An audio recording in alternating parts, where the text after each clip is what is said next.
Hello everybody, what is going on? Welcome back for another episode of Marks on Top. Let's get right into it. Today we will be using the team that the Japanese player Yuudachi used to win the 14th season of Battlespot Special, I believe. And we are finding Sapphire from the United States with a rating of 15 and 97. So yeah, this team got to the rank #1 spot at the end of the season with a fabulous rating of 2029. So quite the achievement there for Yuudachi, who is one of the best Japanese ladder players and also played in Worlds, for example, in 2014. So this team is a Dialga and Groudon. I wouldn't know if I would call it like heavy Trick Room team, but it definitely uses Trick Room quite a bit. And against this Xerneas and Groudon team, we might just see that. A Porygon 2 making an appearance here, so maybe my opponent also has a Trick Room mode here up his sleeve. Yeah, I think we will just be going with the standard mode of this team, which is Smeargle, Dialga with Groudon, and then either Ferrothorn, Salamence, or Kangaskhan in the back. For this specific matchup, I do think Salamence would make a nice addition. Even though it looks a little bit counter-initiative to bring Salamence when you are planning on setting up Trick Room, the way this team is actually designed is to set up Trick Room, then sweep, weaken your opponent, and then in the end you can bring out your Salamence. You have Tailwind as an option, for example, so then you can set up Tailwind and sweep with your Groudon under Tailwind as well. So that is a neat trick that Yuudachi built in this team, and I am liking this quite a bit. Also, the Ferrothorn has a very interesting moveset, but I might be able to show that in the next game. But bringing Ferrothorn against Groudon kind of teams, that's okay-ish. I could have brought it, I guess, but I don't know. I favored the other mons over it. So, let's see here. Porygon 2 and Kangaskhan is the lead of choice for my opponent, so that actually indicates some kind of Trick Room setup. So I could just protect Smeargle and attack with Dragon Pulse.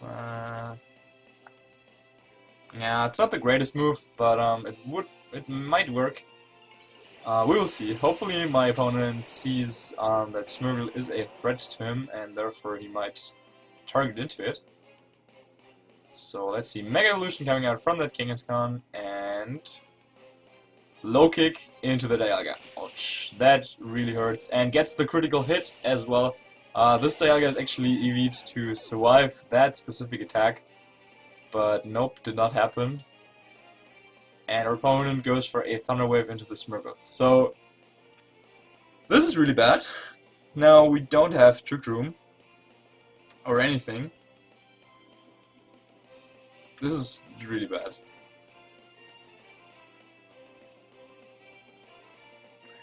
Let me think. How can we escape this? Also, no Moody to bail us out or anything.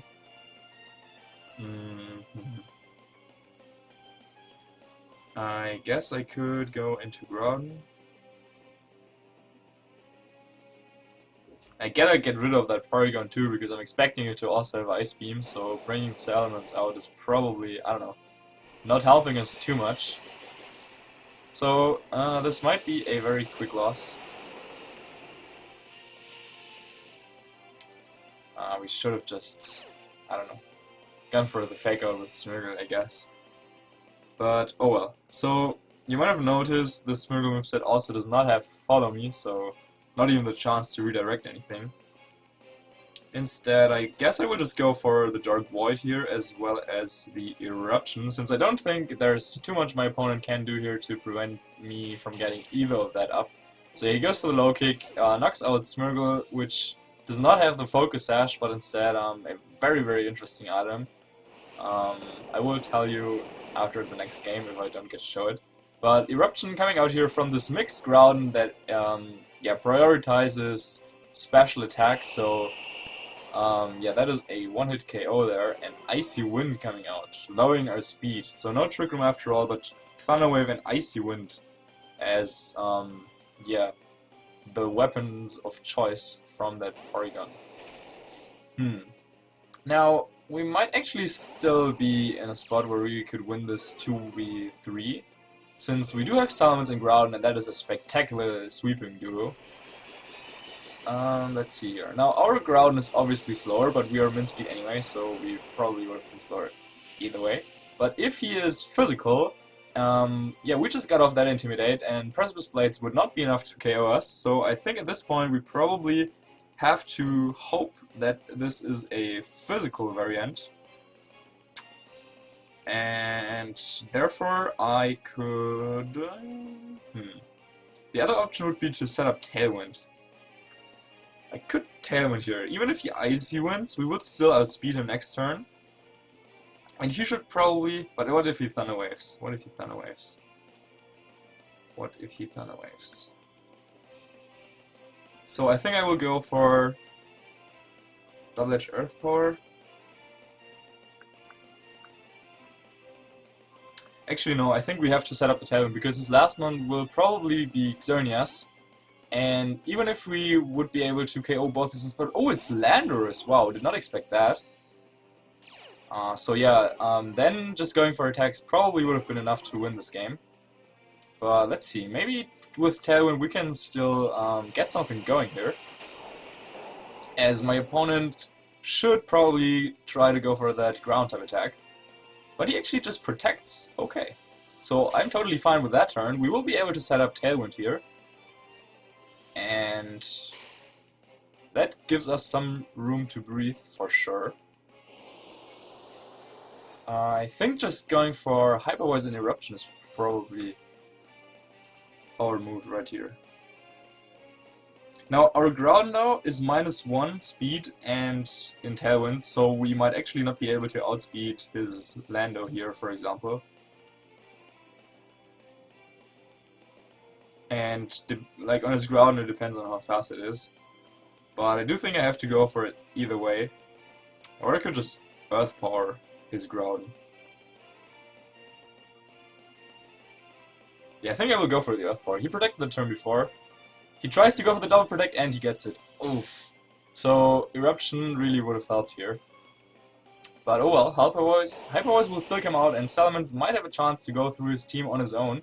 As Earthquake is coming out, so yeah, his Landorus does outspeed our Groudon. But yeah, we should be able to take this Earthquake. But we are actually not able, since it is a critical hit. That is really unfortunate. That is really unfortunate. And it's Life Orb Landorus, okay. So now we just have to go for more Hyper Voices. And there is still the chance to win this one. But it really depends on what type of moveset this Groudon carries. Like, if he's physical, we could win. If he's not bulky, we could win. But if he has like, I don't know, Stone Edge or Hidden Power Ice even, then we will probably not win. Let's see how much this Hyper Voice does. Not too much. And he has Rock Slide.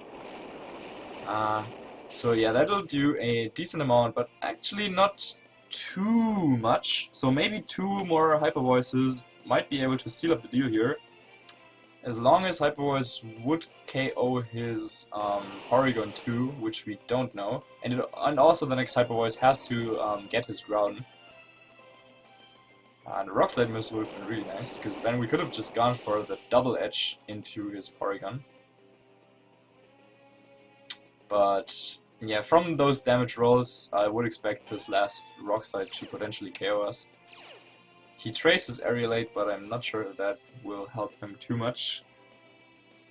So, is there any other play we have? Icy Wind should definitely knock us out, especially with the recoil from Double Edge. So, I guess I have to go for another Hyper Voice and hope that his Porygon faints to it for some reason. Okay, he didn't protect Groudon. Hyper Voice. Miss! Miss! Miss! Ice Beam! Ah, he has Icy Wind and Ice Beam Porygon 2, wow. What a loss. This is so close though. We could have gone back into that game if the Earthquake didn't crit, or if that Hyper Voice got like a higher roll, or if it got a crit. But that was a good game.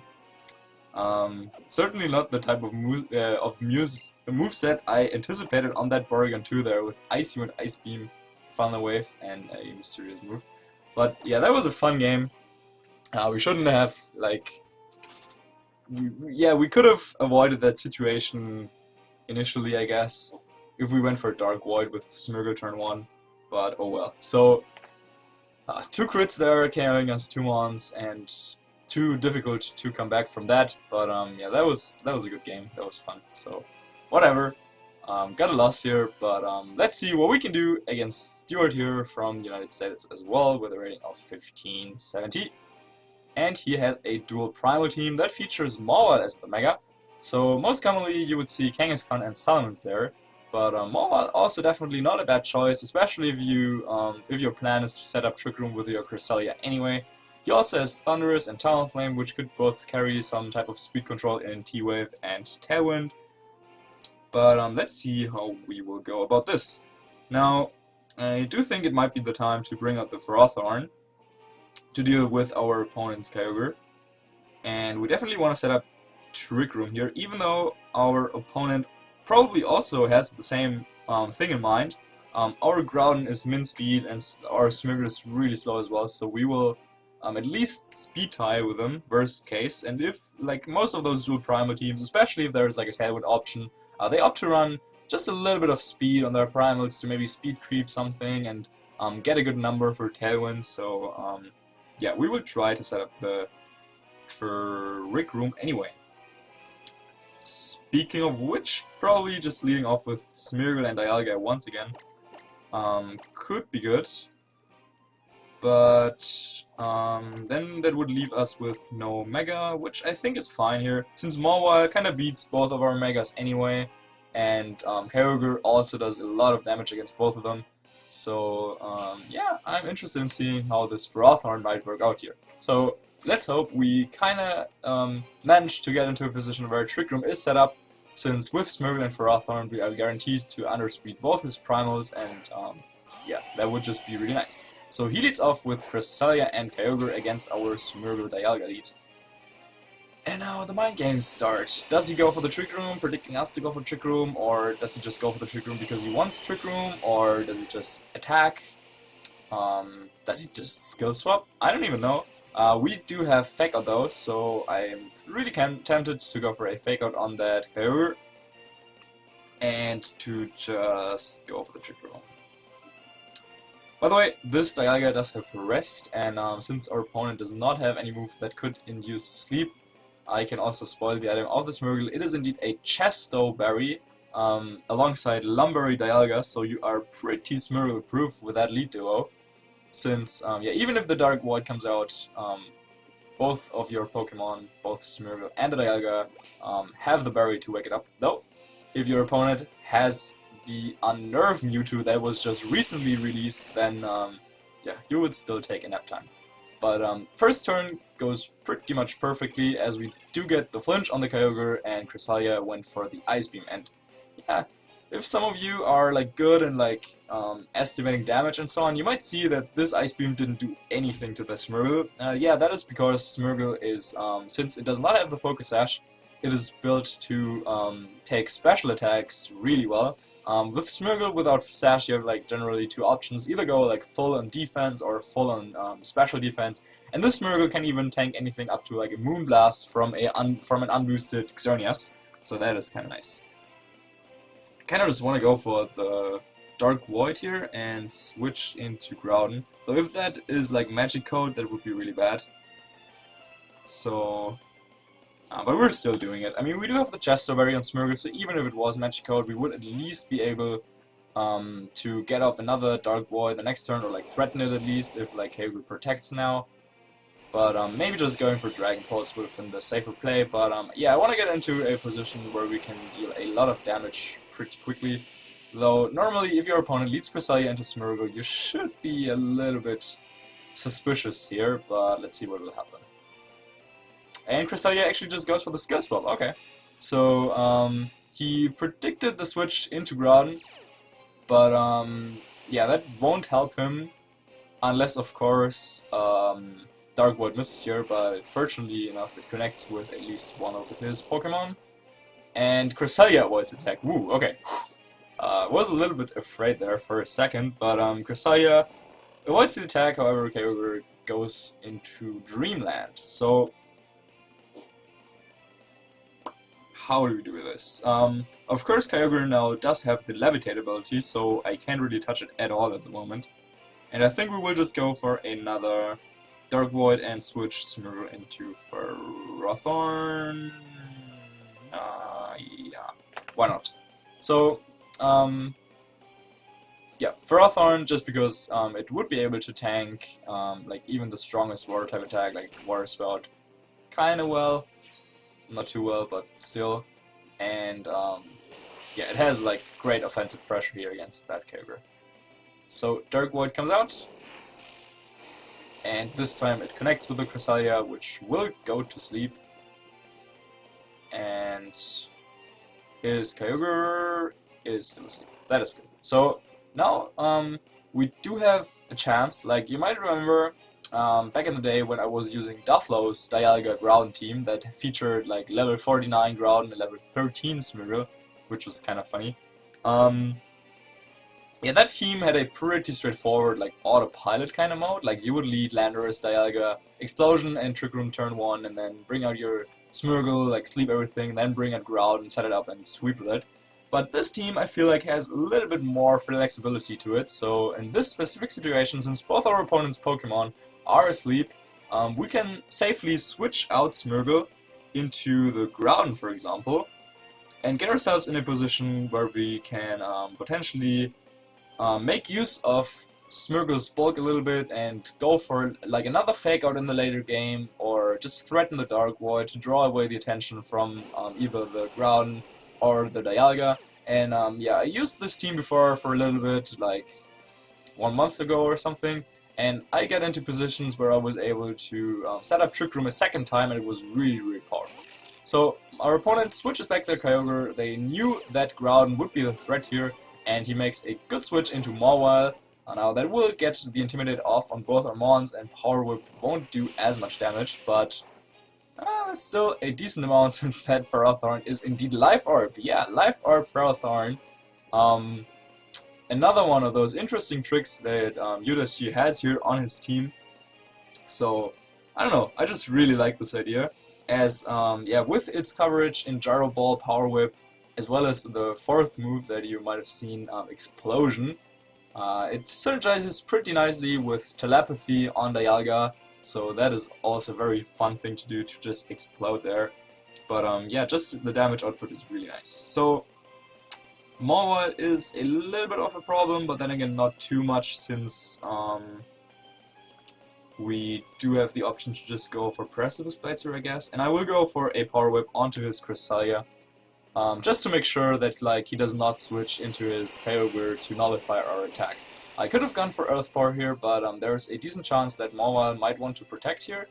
Well, actually just goes for the Sucker Punch, okay. But even after that damage, I think Eruption should still be able to KO him. Ooh, a fun play he could make is actually Skill Swap with his Cresselia. Skill Swap like my Ferrothorn or something, to set up Rain again, since that Cresselia has the Primordial Sea ability after Skill Swapping the Kyogre. And that is something that I did not consider, but that would have been really fun. So maybe going for a ground type attack would have actually been the play. But now Trick Room is over, so we have to be a little bit more careful, since yeah, we just lost the speed advantage. But yeah, Groudon, the pretty obvious switch in here for my opponent, since yeah, switching Kyogre into Groudon is good, but into Ferrothorn, yeah, not so much. So that is definitely a little bit problematic right now, and we might actually have to sacrifice something. Since I don't have really good switch ends. Though, what would my opponent do here? He could go for a fire type attack to knock out Ferrothorn, but I think like Precipice Blades is probably the most obvious thing. So having that in mind, we could go for Explosion.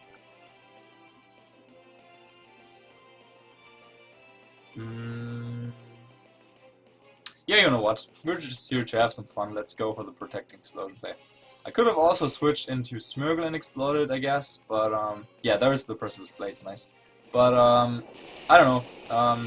With this Kyogre in the back, maybe I want to set up the Sun again, as he goes for the Ice Beam into Ferrothorn. Please no crit. Oh, it was actually a critical hit, but we still managed to survive. Wow. So that explosion really paying off here, I would guess. With those 7 HP, I don't know.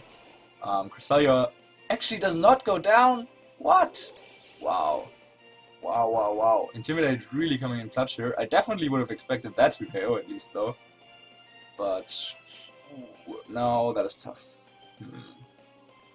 That is definitely tough. I think we have to go into Smeargle and Fake Out here probably. Fake Out Precipice Blades looks like a nice play, since his Cresselia does not have Levitate. Yeah, I think that is probably what we have to do. We did see Precipice Blades coming out from that Groudon, and we do have White Guard on the Smeargle. So yeah, I don't think we can justify going into Dialga here, since he will just go for like Precipice Blades and deal a lot of damage. So I will just go for Precipice Blades in case he switches into Kyogre and Fake Out the Groudon. Yeah, that should be good. He goes for the Protect, but that is fine. I just yeah, wanted to get rid of that Cresselia, I guess, as we are outspeeding it, and Precipice Blades connects. Good. So Cresselia goes down, and now we are down to a situation where he has both his primals on the field. And we can think about making some plays. Kyogre is still asleep, which is really good, but never underestimate Kyogre, I guess. I don't know. He could wake up, so that is terrifying. And he could have scored, and that would really ruin our day. Now, he just protected Groudon. Timer is also a thing to watch out for, by the way. But I'm not playing like to the timer or anything. I'm just thinking real hard. I could switch into Dialga and White Guard, and then we would have Groudon. That would limit the chances of failure here, since Scald would not ruin our day. But I think we're just going for White Guard here, as we already showed Fake Out, and most Smeargles these days tend to run Follow Me, so Fake Out and White Guard on the same set is actually not the most common thing, as our opponent did go for Origin Pulse and Precipice Blades. Yeah, he wanted to show off his the two like signature moves of the primals in Precipice Blades and Origin Pulse, but that little beagle with his like painty tail prevented that from happening. So nice job, Smeargle, and I guess it would be pretty fair to assume that he would go for an Ice Beam right now. So I'm thinking of just calling Groudon back into Dialga and Dark Voiding, since yeah, I do want to get up the Sun, just in case, you never know. And Dialga should also be able to take any attack pretty decently. Yeah, he goes for the Ice Beam into the Dialga, so if Dark Void connects, actually get frozen here, but we do have the Lumberry, so that is no problem at all. And Dark Void does connect, so that is nice, and now we can just switch into Groudon, set up Rick Room, and then go for attacks to close out the game. So that was actually a pretty nice game in the end there. Ferrothorn not doing as much damage there with that explosion, for whatever reason. That Cresselia was able to hang in there. But yeah, in the end, we are able to, yeah, as I mentioned earlier, with Smeargle being like built a little bit bulky, and also the way you play it, like without Follow Me, you like intend it to stay around for a little bit, and with White Guard. So yeah, that is a pretty nice approach to Smeargle in my opinion. I also had a lot of fun waking up after like Dark Voids from opposing Smeargles. So yeah, that is a pretty nice idea that Yuudachi had here. And yeah, we were able to set up Trick Room another time, and now we can just proceed to sweep. So good game to my opponent. That was a lot of fun, as he's actually like sandwiched by Groudon and Dialga speed, since we are telepathy Dialga. I mentioned that already when talking about Ferrothorn's explosion, so this has to be modest. But yeah, we are Gucci here. So that was 2 interesting games. Actually, he's also min speed, and he wins the speed tie now. Wow, this is crazy. I don't think we had this information available to us yet. If we did, I'm deeply sorry for missing it. But yeah, we are able to close up this game here with the final Earth Power. Kyogre goes down, and we win the second game against Stuart. So that was an interesting episode here, showcasing Yuudachi's team a little bit. If you're interested in it, I will leave a paste bin as well as a link to his blog post in the description below. So yeah, check that out if you want to mess around with this team a little bit. And anything else to say? I don't think so. Thanks so much for watching, have a great day, see you soon, and goodbye. Also, don't forget to leave a like or comment.